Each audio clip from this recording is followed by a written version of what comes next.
Jeff Bradshaw. Thanks for inviting me. Yeah, that's no trouble, Ian. It's a pleasure to have a bit of a chat with somebody on the job, so that's fine, yeah. Okay. Yeah, typical unpredictable weather for Britain today, isn't it? Yeah, it looked like we could have thunder by 2 o'clock, was it? That was one, but it's just brightening, so maybe we're going to be lucky and miss it. Yeah, I hope so. Yeah. And of course, this is all operated these days by GPS.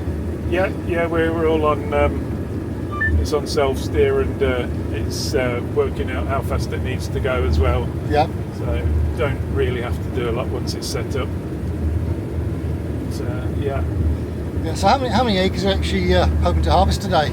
About 120. We did 120 yesterday, so it could be similar. We've just got to move, but moving doesn't take too long. We've got to go from Brigstock back to Little Oakley, and we'll crack on with another block of land there. So yeah, it's all full on at the moment anyway. Yeah, it's not a sort of 8-hour day, is it?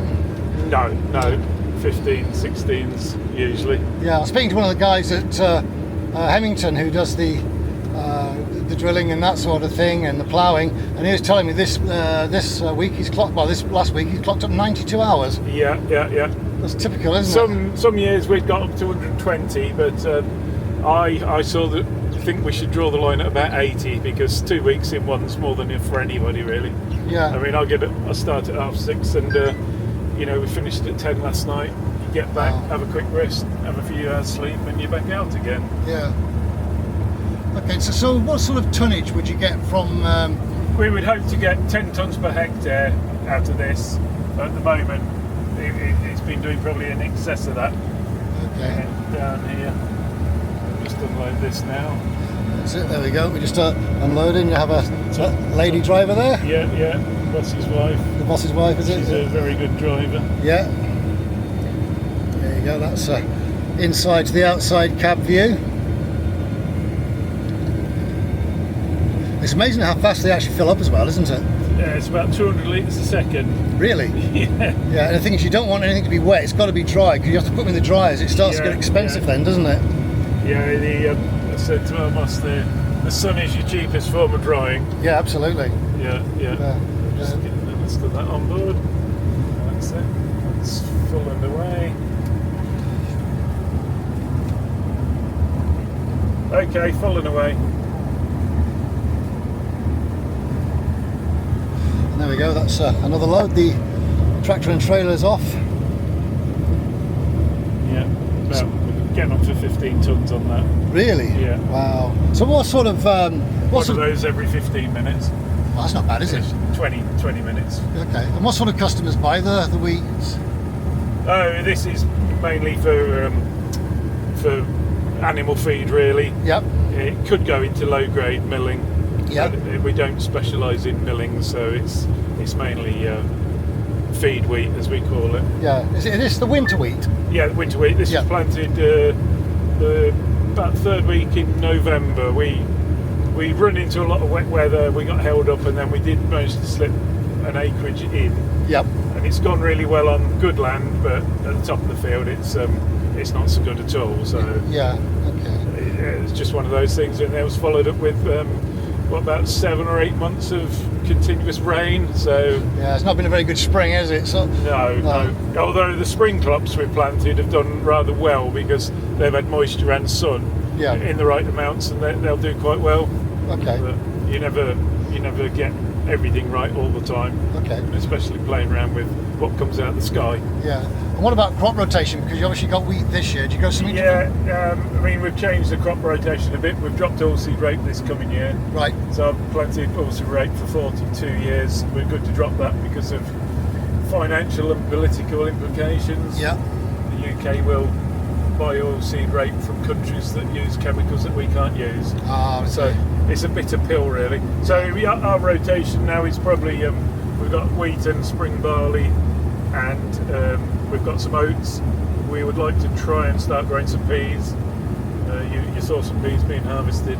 Yeah, that was yesterday. I was at Hemington, and you can actually smell the peas as well. It's amazing the sort of the smell that comes off. But there's some just up the other side of Brigstock. I was opening a pod up and eating them as garden peas 3 weeks ago. Yeah. And now on that farm on some lighter land, they're already harvesting them. So yeah. It's a quick turnaround, really. Okay. On the technical side, let's have a look. Technical side, this chappy here, this little camera here, yep. That's using artificial intelligence. So that's yep. looking at the grain coming into the tank. Yep. And it's highlighting either broken grains or impurities. And then the combine is making all the automatic adjustments on thrashing, cleanliness, sieve settings. Wherever there's an A, they're all automatically adjusted. Yep. So yeah, it really does look after itself. Okay. And then this one up here is just your. That's just that's the GPS for the steering. Yep. So you set an AB line the length of the field, and it just follows it really. Rear view camera. Yeah. Well, that's a rear view, and as it goes out to unload, you look inside the trailer. Yeah.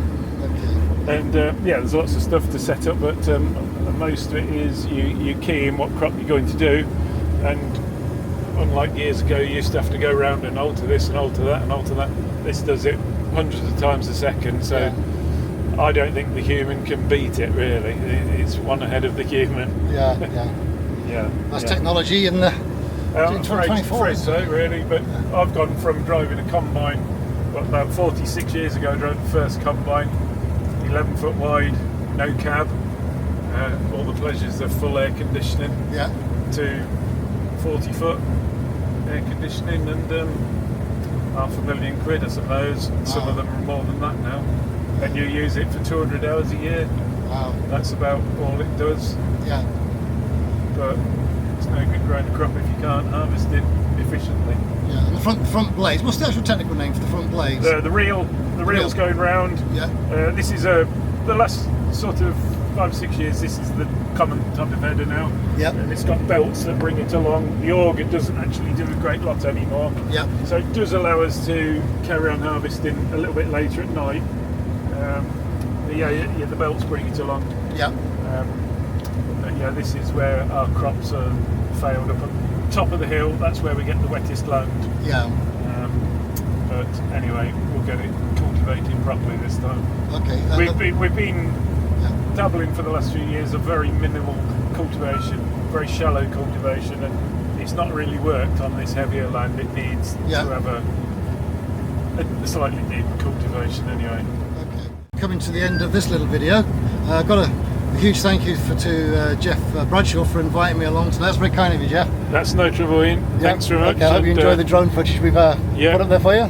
Yeah, that's fine. So how many years you say you've actually been doing this? I've been on this farm for 45 years. 45 years, wow. Yeah. So learned to drive a combine 46 years ago. Yeah. Yeah. So nowadays, who would learn to drive a combine at the age of 15? Yeah, true.